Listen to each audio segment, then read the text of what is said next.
কথা কিরণে জয়শ্রীতে আপনাকে স্বাগত জানাই।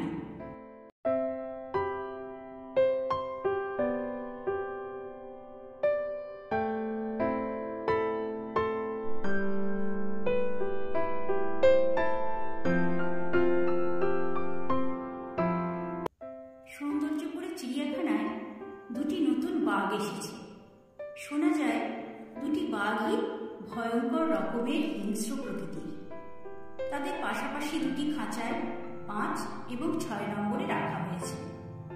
চিড়িয়াখানায় আনার পর তাদের জন্য বরাদ্দ খাদ্য দেওয়া হয়েছে, অথচ দুটি বাঘই তা খায়নি। এদিকে যে ব্যক্তি খাবার দিতে গিয়েছিল সে খাঁচার দরজা লক করতে ভুলে গিয়েছিল। ফলে দুটি বাঘই অনায়াসে একে অপরের খাঁচায় যেতে পারবে।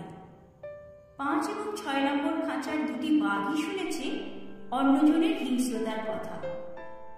অনেকক্ষণ খাঁচার দরজা খোলা থাকায় 7-5 ভাবতে ভাবতে 5 নম্বর খাঁচার বাঘটি আস্তে আস্তে অন্য বাঘটির দিকে রওনা হলো।